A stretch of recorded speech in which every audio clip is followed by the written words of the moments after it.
Au nom du Père et du Fils et du Saint-Esprit, la paix soit avec vous. Aujourd'hui, notre famille, notre prière rejoint particulièrement les familles endeuillées des Alpes-Maritimes, des nombreuses victimes dues aux inondations dans les Alpes-Maritimes. Il y a au moins 16 morts et ça fait de nombreuses familles qui sont touchées par la douleur. Et notre prière, notre compassion rejoint chaque personne de cette région, chacune de ces familles. L'Église universelle vient de vivre ce matin l'ouverture du synode pour la famille. Un grand moment et nous attendons beaucoup de ce synode, d'être confortés, d'être renforcés dans notre foi, dans notre engagement au service de la famille, dans la fidélité au Christ. Et donc ce sont ces deux intentions de prière que je vous confie et que je confie à la miséricorde du Seigneur. Que le Seigneur nous montre à chacune et à chacun, qu'il nous donne de montrer au monde que Dieu est miséricorde, qu'il est pardon, qu'il est tendresse, que la seule force qui peut vaincre le mal, c'est l'amour et le pardon. Je confesse à Dieu Tout-Puissant, je reconnais devant mes frères que j'ai péché en pensée, en parole, par action et par omission. Oui, j'ai vraiment péché. C'est pourquoi je supplie la Vierge Marie, les anges et tous les saints, et vous aussi, mes frères, de prier pour moi le Seigneur notre Dieu. Et que Dieu Tout-Puissant nous fasse miséricorde, qu'il nous pardonne nos péchés et nous conduise à la vie éternelle.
Prions le Seigneur. Dans ton amour inépuisable, Dieu éternel et tout-puissant, tu combles ceux qui t'implorent bien au-delà de leurs mérites et de leurs désirs. Répands sur nous ta miséricorde, en délivrant notre conscience de ce qui l'inquiète et en donnant plus que nous n'osons demander, par Jésus-Christ notre Seigneur et notre Dieu, qui vit et règne avec toi, Père, dans l'unité de l'Esprit Saint, un seul Dieu pour les siècles des siècles.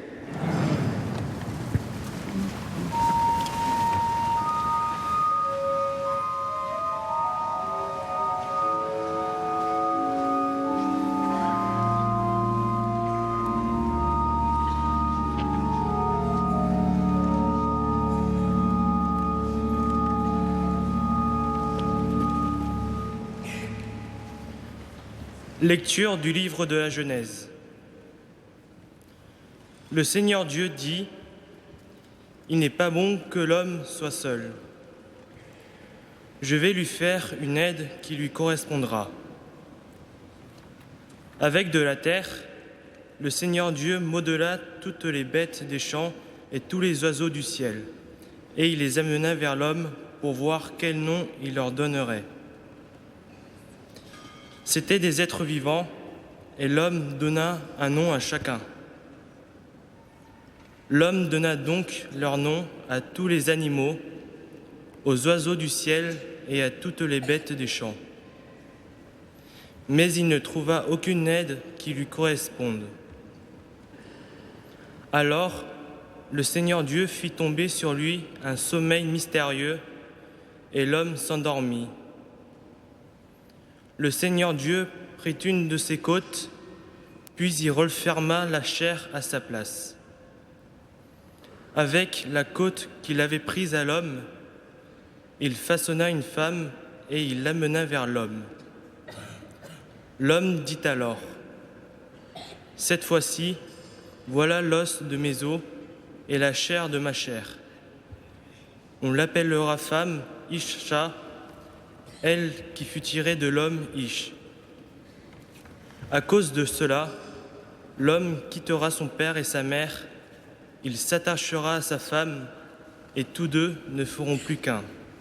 Parole du Seigneur.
Lecture de la lettre aux Hébreux. Frères, Jésus qui a été abaissé un peu au-dessous des anges, nous le voyons couronné de gloire et d'honneur à cause de sa passion et de sa mort. Si donc il a fait l'expérience de la mort, c'est par grâce de Dieu, au profit de tous. Celui pour qui et par qui tout existe voulait conduire une multitude de fils jusqu'à la gloire. C'est pourquoi il convenait qu'il mène à sa perfection par des souffrances celui qui est à l'origine de leur salut. Car celui qui sanctifie et ceux qui sont sanctifiés doivent tous avoir même origine. Pour cette raison, Jésus n'a pas honte de les appeler ses frères. Parole du Seigneur.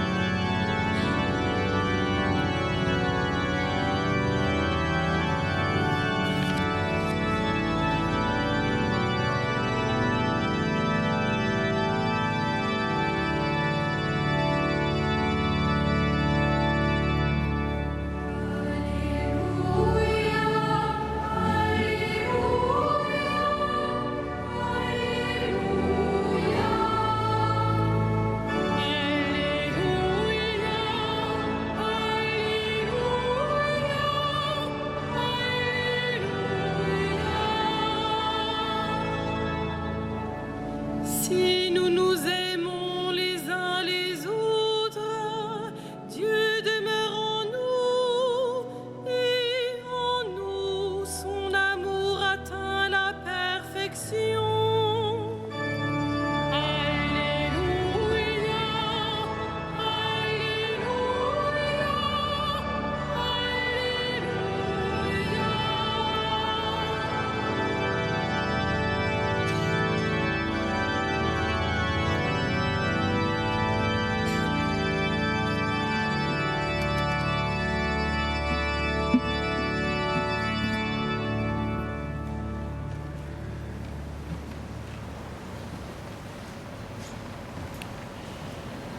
Le Seigneur soit avec vous. Évangile de Jésus-Christ selon saint Marc.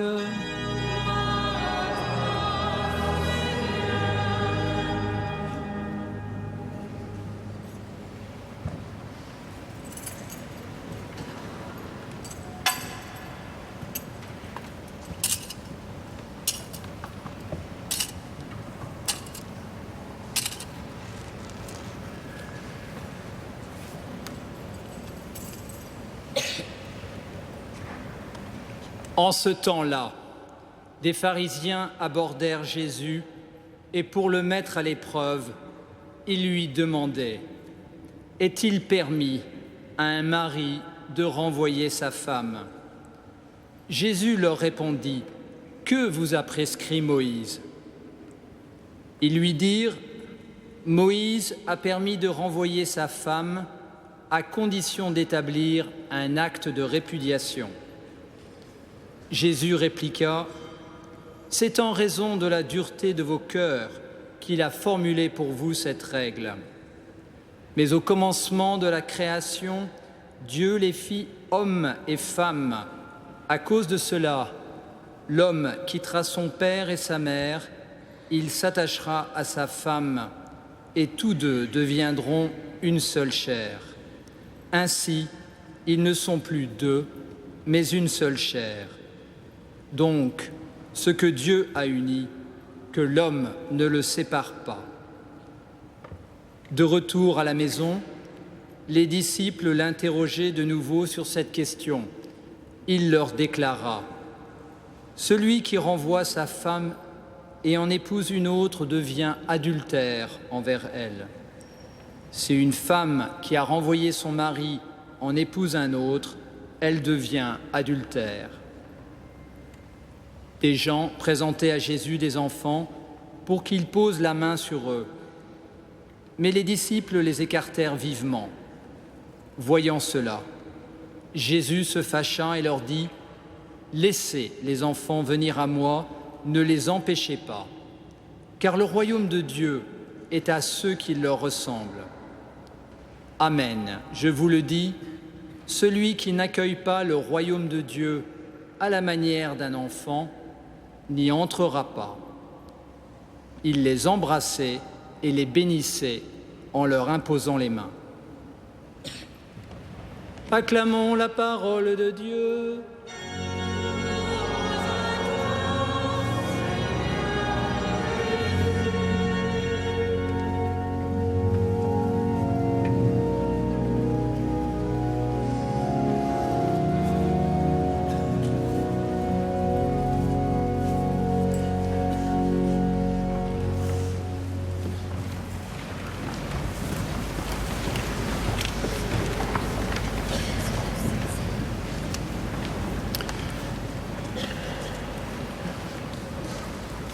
Aujourd'hui s'ouvre à Rome le synode ordinaire pour la famille.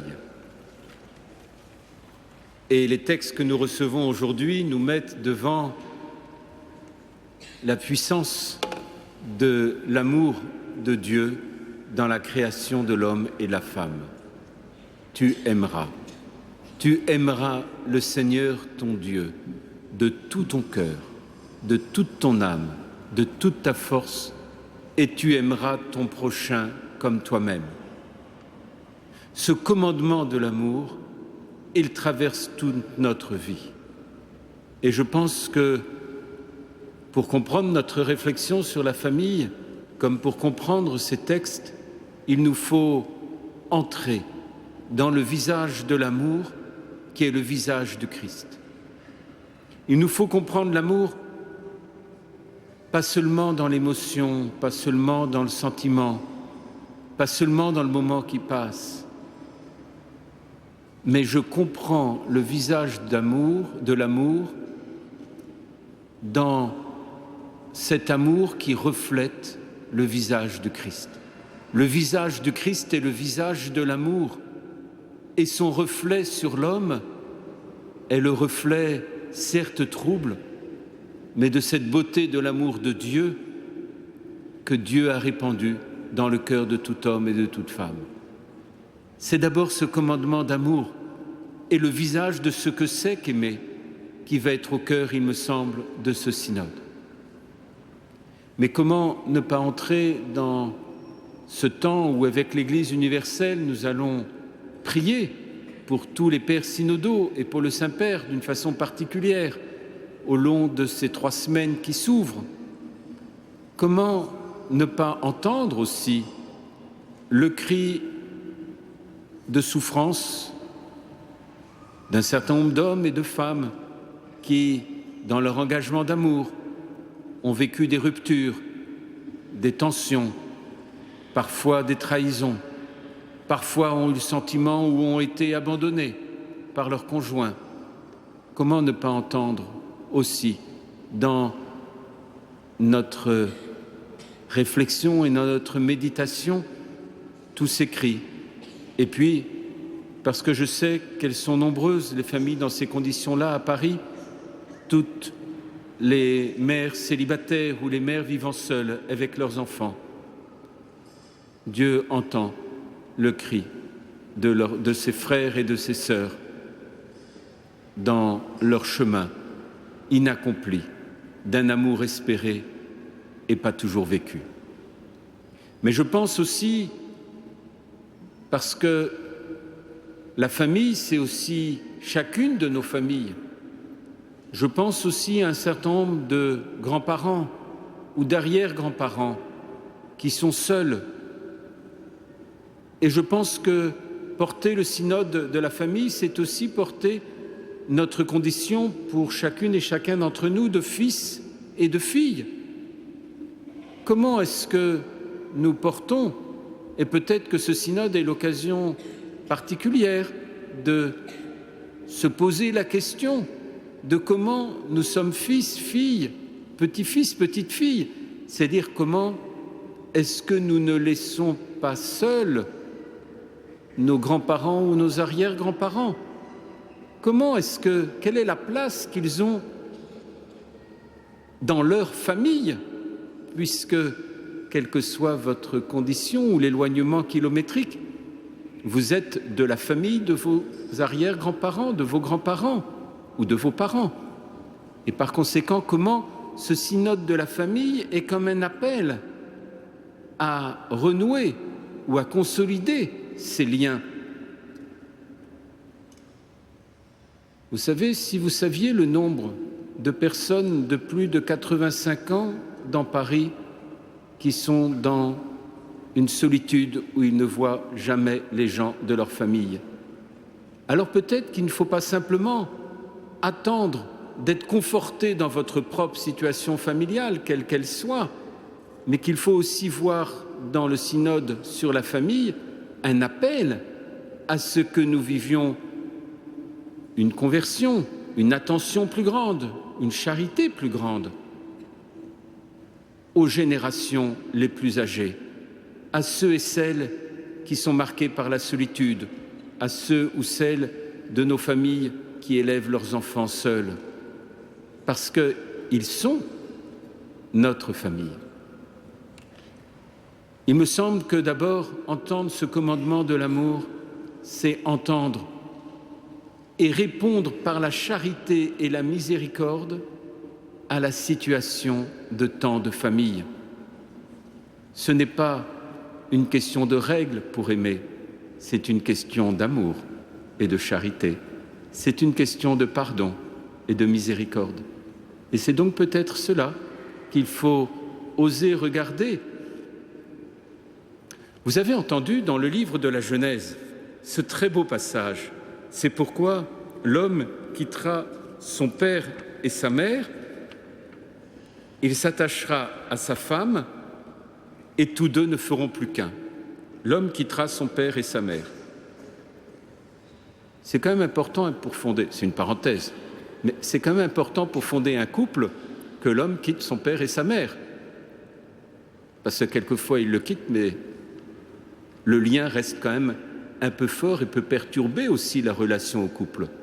Donc quand on fonde une famille, c'est important de regarder comment on accepte ce changement de structure. C'est vrai aussi du côté de l'épouse, mais c'est une parenthèse.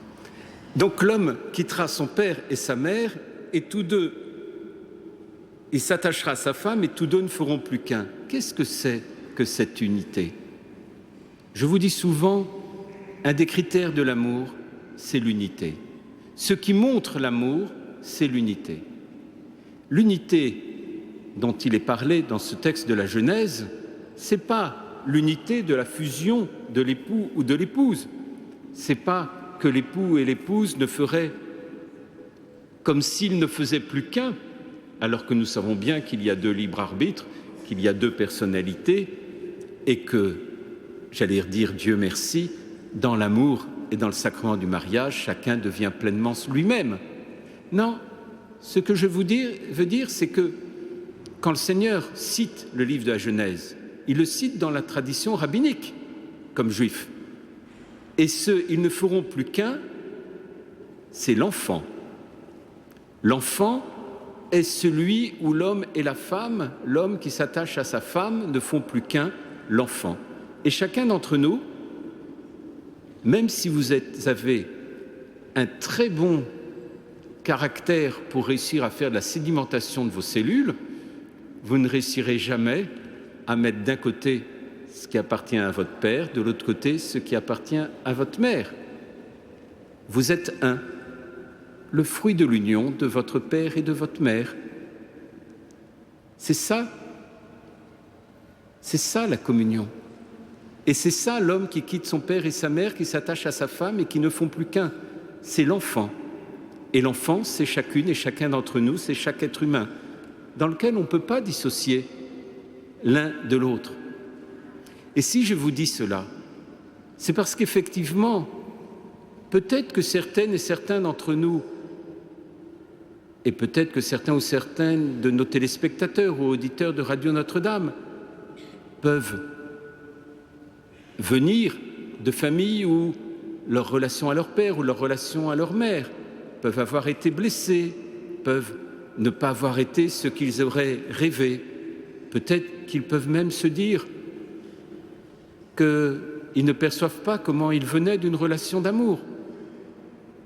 Ce que je vous dis, c'est qu'au-delà de la situation familiale ou de la situation de l'union du père et de la mère, il y a une source plus grande dans cette union, dans cette unité que vous êtes du père et de la mère, c'est l'unité de la source de l'amour qui est Dieu le Père. Et cette unité de la source, elle vient guérir toute blessure d'amour dans votre histoire, dans votre vie, dans votre avenir. L'amour est guéri par celui qui est la source de l'amour et qui nous appelle à être un avec lui, Dieu le Père, dans l'unité du Fils et de l'Esprit Saint. C'est pas parce que nos familles ont vécu telle ou telle chose que cela va se reproduire à la génération suivante. Nous ne sommes pas dans un fatalisme de l'histoire, nous sommes dans un renouveau de l'histoire. Nous sommes des acteurs et des actrices de la nouveauté de l'amour. Et donc nous avons, si nous croyons qu'il y a une source dont nous sommes issus et en qui nous sommes appelés à être un, Dieu le Père, alors nous pouvons être les acteurs de ce renouveau de l'amour dans notre vie, dans notre manière de le vivre, dans la manière dont nous pouvons nous donner les uns aux autres. Ne soyez pas des fatalistes de l'amour, soyez des acteurs de l'amour comme renouveau de notre société, de notre civilisation, de notre culture.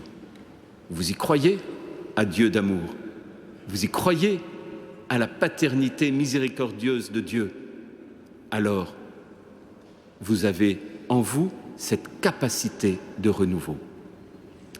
Évidemment, je sais bien que beaucoup se disent, mais devant les situations des familles, il faudrait que l'Église change tel ou tel aspect, telle ou telle décision, etc. Je ne vais pas répondre à ça, sauf que je pense que mes premiers points y répondent un petit peu. Mais ce que je voudrais vous dire, c'est avant de demander à ce que l'Église change, il faut peut-être que nous nous posions humblement, nous tous qui sommes baptisés, et puis même ceux qui ne sont pas baptisés peuvent se poser la question. Qu'est-ce que je dois changer dans ma manière de vivre, dans ma manière d'aimer, dans ma manière d'être en relation avec Dieu, ou pour ceux qui sont mariés, avec mon époux, mon épouse, qu'est-ce que je dois changer pour que mon amour soit plus grand, pour que ma famille soit plus belle, pour qu'en fonction de ce que je suis aujourd'hui, avec un certain pragmatisme, vos familles sont différentes les uns des autres, mais comment aujourd'hui je peux changer pour que ma famille soit une source plus grande de bonheur? C'est cette conversion qui est à mon avis la première. Ce n'est pas les règles qui vont vous apporter le bonheur, c'est d'abord de trouver et de boire à la source de l'amour. C'est de trouver quel changement, quelle métanoïa, quelle transformation vous pouvez et nous pouvons vivre dans notre cœur pour que notre famille soit plus belle en fonction de ce qu'elle est aujourd'hui. Pas en fonction d'une idée que vous feriez ou d'un idéal que vous ne vivez pas ou qui n'est pas là, mais comment aujourd'hui. Et là, je crois que c'est vraiment cette dynamique-là qui peut changer beaucoup de choses. Parce que c'est là où je crois le Seigneur nous attend, dans cette conversion lumineuse qui fera qu'en fonction de ce que chacun d'entre nous sommes, nous pouvons éclairer le monde de la beauté de la famille que nous vivons en fonction justement de ce désir de conversion. Qu'est-ce que je peux changer pour aimer plus et mieux, pour ceux qui sont mariés, mon épouse ou mon époux, mes enfants? Et c'est très simple. Ne cherchez pas des grandes réponses. C'est peut-être rentrer à une heure raisonnable. C'est peut-être qu'avant d'ouvrir son ordinateur pour voir ses messages, je vais d'abord dire bonjour à mon épouse, à mon époux et à mes enfants. C'est peut-être accepter de parler, d'écouter. Les réponses peuvent être très simples, C'est comme dans la conférence climat. Les réponses, si on entend le cri de notre mère nature devant les souffrances qu'on lui inflige, peut-être que les réponses peuvent être aussi simples. Vous savez, les réponses aussi simples, c'est éteindre votre cafetière que vous laissez en veille toute la journée et qui consomme et qui entraîne une pollution pour rien. C'est supprimer les messages supprimés de votre ordinateur qui font tourner des moteurs sur la banquise pour les laisser en sauvegarde et qui réchauffent l'atmosphère. Ça peut être quelquefois faire un peu de marche à pied plutôt que de prendre sa voiture. Les réponses sont très simples, mais c'est une conversion pour aimer plus et mieux. Et peut-être qu'au début de ce synode, simplement, comme signe de notre prière pour les pères synodaux et pour le Saint-Père, nous pouvons chacun essayer de faire un ou deux efforts en fonction de cet appel à la conversion personnelle pour que notre famille soit plus belle dans l'amour, pour que notre vie soit plus en communion et respectueuse de la nature. Je pense que si nous entrons dans cette conversion, notre vie sera une lumière pour les autres et je pense que nous pourrons leur montrer quelque chose d'un chemin lumineux de bonheur et la miséricorde du Père pourra se répandre dans tous les cœurs.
En union avec les évêques synodaux, je vous invite à dire avec moi la prière du pape François pour le synode sur la famille.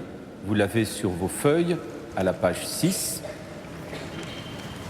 Donc j'espère que vous la retrouverez. Je vous laisse le temps de la trouver sur vos feuilles. Et ensemble, Jésus, Marie et Joseph, en vous nous contemplons la splendeur de l'amour véritable. À vous nous nous adressons avec confiance.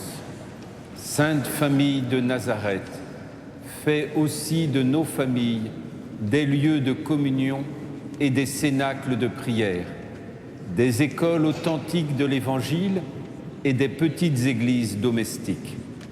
Sainte Famille de Nazareth, que jamais plus dans les familles on fasse l'expérience de la violence, de la fermeture et de la division. Que quiconque a été blessé ou scandalisé connaisse rapidement consolation et guérison. Sainte Famille de Nazareth, que le synode des évêques puisse réveiller en tous la conscience du caractère sacré et inviolable de la famille, sa beauté dans le projet de Dieu. Jésus, Marie et Joseph, écoutez-nous, exaucez notre prière. Amen.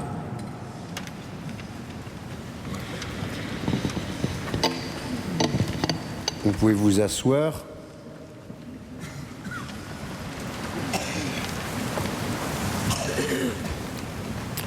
Frères et sœurs bien-aimés, c'est le moment, comme chaque année, où vous trouverez dans votre feuille l'appel urgent pour le denier de l'Église.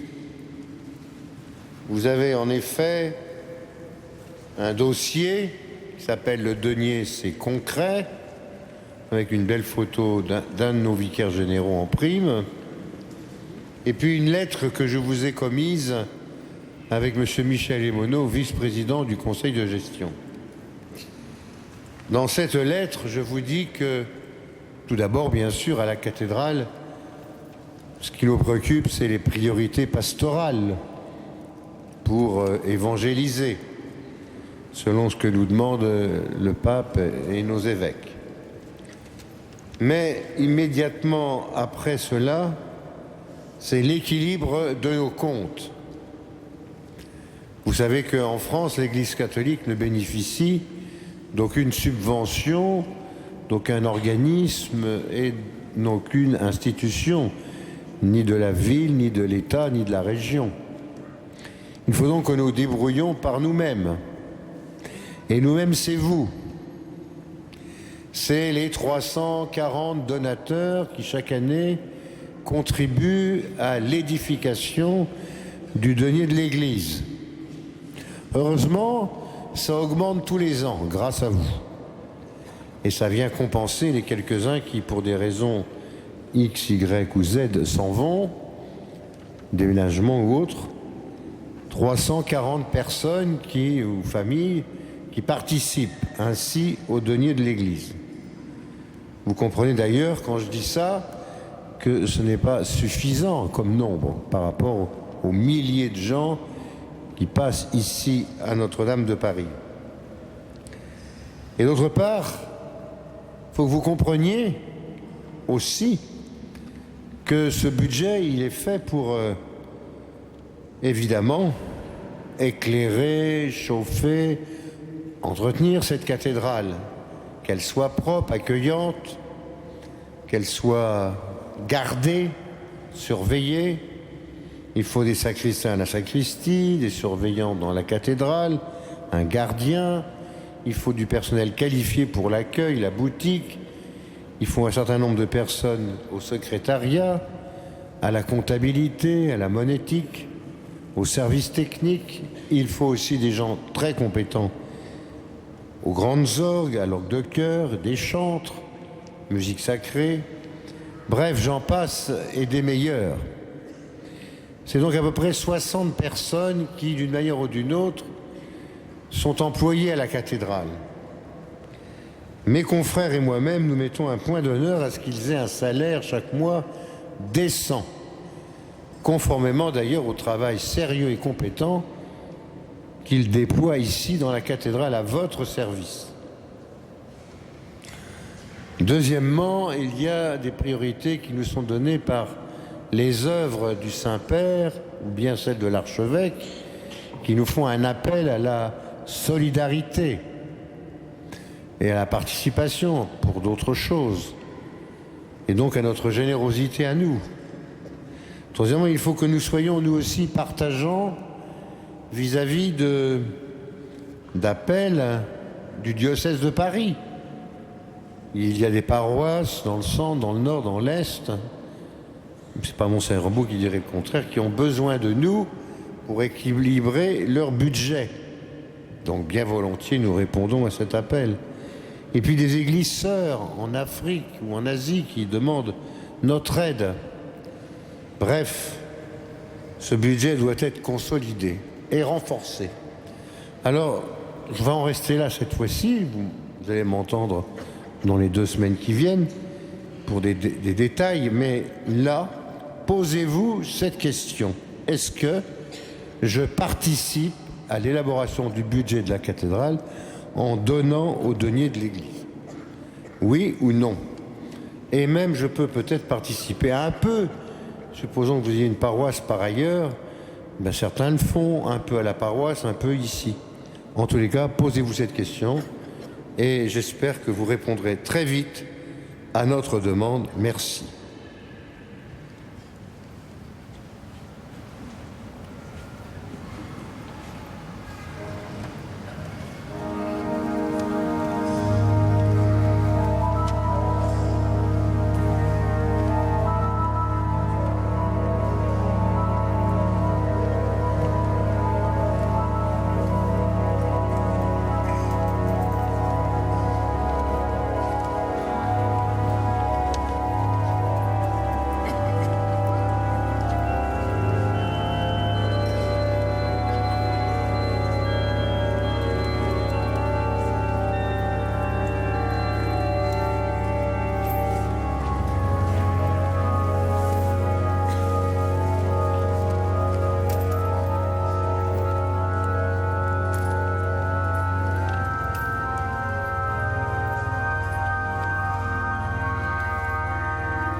Prions ensemble au moment d'offrir le sacrifice de toute l'Église.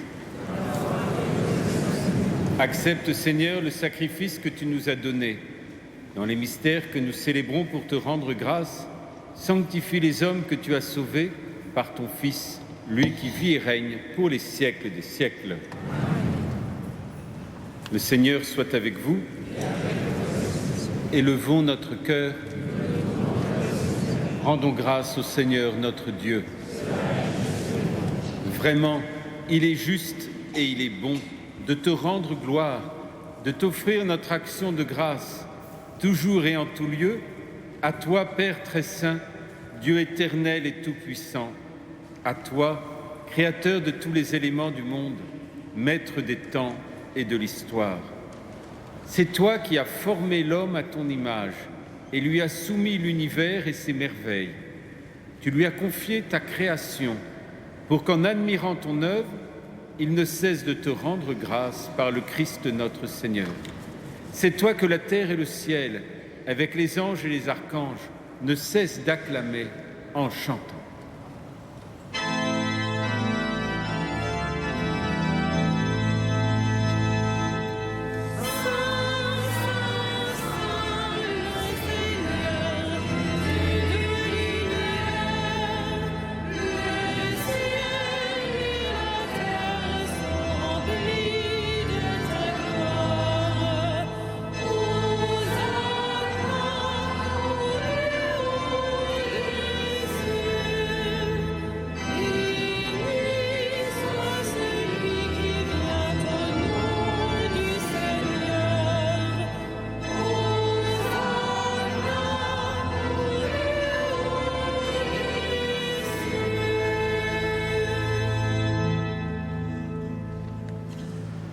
Tu es vraiment saint, Dieu de l'univers. Toute la création proclame ta louange, car c'est toi qui donnes la vie. C'est toi qui sanctifies toutes choses par ton Fils Jésus-Christ notre Seigneur, avec la puissance de l'Esprit Saint. Et tu ne cesses de rassembler ton peuple, afin qu'il te présente partout dans le monde une offrande pure. C'est pourquoi nous voici rassemblés devant toi et dans la communion de toute l'Église. En ce premier jour de la semaine, nous célébrons le jour où le Christ est ressuscité d'entre les morts. Par lui que tu as élevé à ta droite, Dieu Tout-Puissant, nous te supplions de consacrer toi-même les offrandes que nous apportons. Sanctifie-les par ton Esprit, pour qu'elles deviennent le corps et le sang de ton Fils, Jésus-Christ notre Seigneur, qui nous a dit de célébrer ce mystère. La nuit même où il fut livré, il prit le pain. En te rendant grâce, il le bénit. Il le rompit et le donna à ses disciples en disant « Prenez et mangez-en tous, ceci est mon corps livré pour vous. »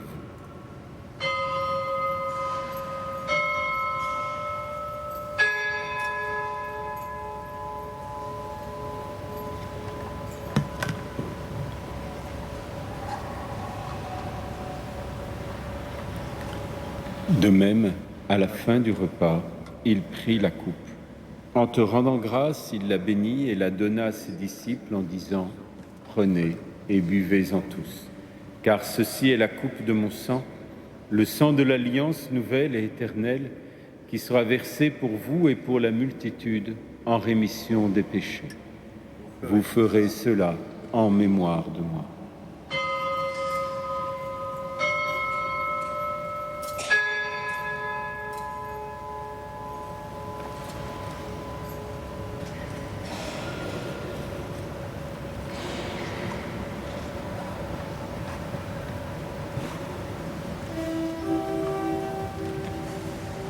Il est grand Le mystère de la foi, nous proclamons ta mort, Seigneur Jésus.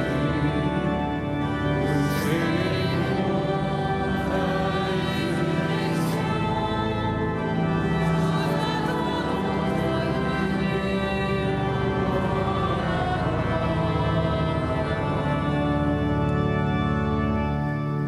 En faisant mémoire de ton Fils, de sa passion qui nous sauve, de sa glorieuse résurrection, et de son ascension dans le ciel, alors que nous attendons son dernier avènement, nous présentons cette offrande vivante et sainte pour te rendre grâce.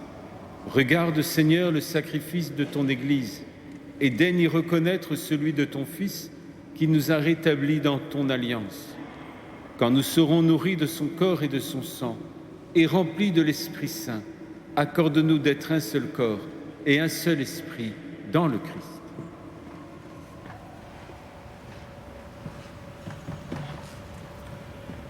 Que l'Esprit Saint fasse de nous une éternelle offrande à ta gloire, pour que nous obtenions un jour les biens du monde à venir auprès de la Vierge Marie, la bienheureuse Mère de Dieu, de Saint Joseph son époux, avec les apôtres, les martyrs et tous les saints qui ne cessent d'intercéder pour nous.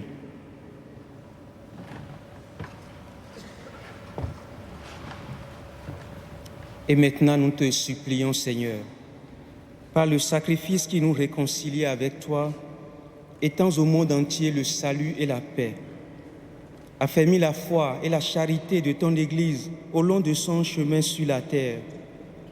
Veille sur ton serviteur, notre pape François, et notre archevêque André, ses auxiliaires, Monseigneur Jérôme Beau ici présent, l'ensemble des évêques, les prêtres, les diacres et tout le peuple des rachetés.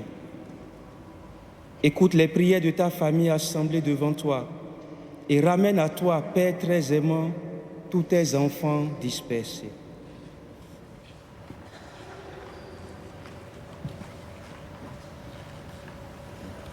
Pour nos frères défunts, pour les hommes qui ont quitté ce monde et dont tu connais la droiture, nous te prions. Reçois-les dans ton royaume où nous espérons être comblés de ta gloire tous ensemble et pour l'éternité, par le Christ notre Seigneur, par qui tu donnes au monde toute grâce et tout bien.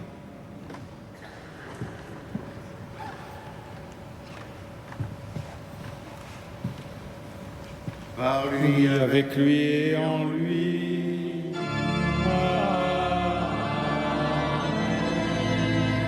À toi, Dieu le Père Tout-Puissant, dans l'unité du Saint-Esprit.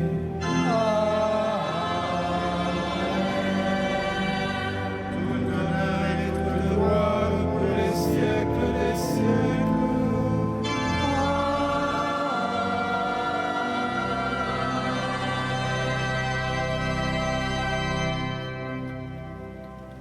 Unis dans le même esprit, c'est avec une grande confiance que nous osons dire ensemble « Notre Père, qui es aux cieux, que ton nom soit sanctifié, que ton règne vienne, que ta volonté soit faite sur la terre comme au ciel. Donne-nous aujourd'hui notre pain de ce jour. Pardonne-nous nos offenses, comme nous pardonnons aussi à ceux qui nous ont offensés, et ne nous soumets pas à la tentation, mais délivre-nous du mal. Délivre-nous de tout mal, Seigneur, et donne la paix à notre temps. Par ta miséricorde, libère-nous du péché, rassure-nous dans les épreuves, en cette vie où nous espérons le bonheur que tu promets et l'avènement de Jésus-Christ, notre Sauveur. Toi qu'appartiennent le règne, la puissance et la gloire, pour les siècles des siècles.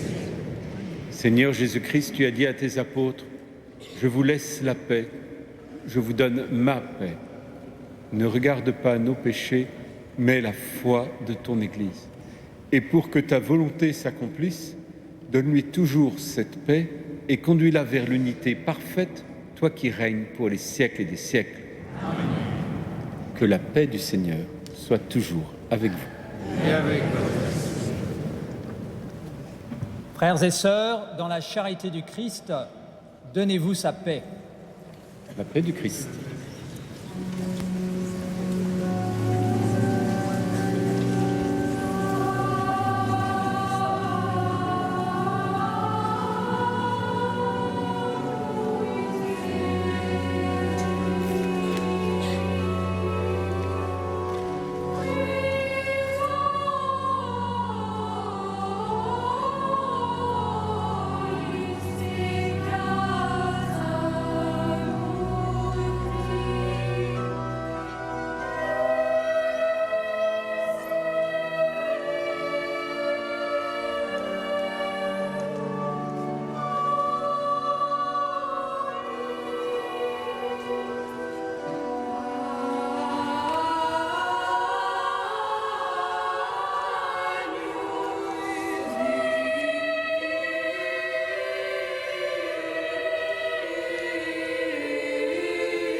les invités au repas du Seigneur.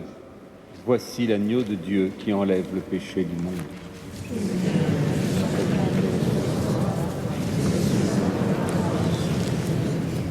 Que le corps et le sang du Christ nous gardent pour la vie éternelle.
Frères et sœurs bien-aimés, quelques informations pour ces temps que nous vivons. Tout d'abord,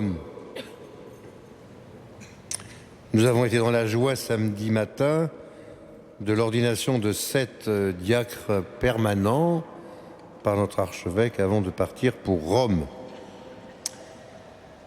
D'autre part, concert à Notre-Dame de Paris, mardi prochain 6 octobre à 20h30. Il s'agit de musique américaine et vous pouvez prendre des places à l'accueil. Enfin, les nocturnes à Notre-Dame, c'est les samedis et les dimanches à 21h, sauf exception. L'entrée est libre donc ce soir. Normalement, c'est 21h.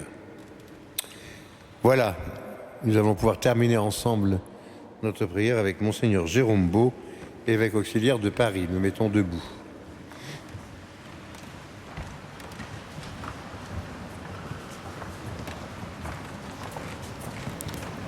Unissons nos prières.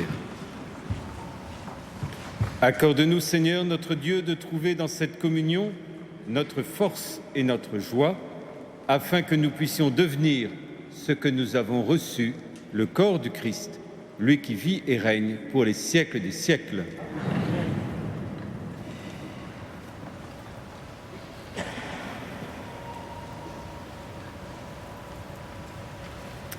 Le Seigneur soit avec vous. Que Dieu Tout-Puissant bénisse les téléspectateurs de KTO, les auditeurs de Radio Notre-Dame et vous bénisse, lui qui est Père, Fils et Saint-Esprit. Et ça me permet aussi de remercier la musique sacrée de Notre-Dame et toute la maîtrise de Notre-Dame qui nous soutient dans notre prière chaque dimanche et bien plus souvent encore si vous nous suivez par KTO ou si vous êtes sur la cathédrale, et de remercier aussi tout le personnel de la cathédrale et les grands clercs de tout leur travail tout au long de l'année. Allez dans la paix du Christ.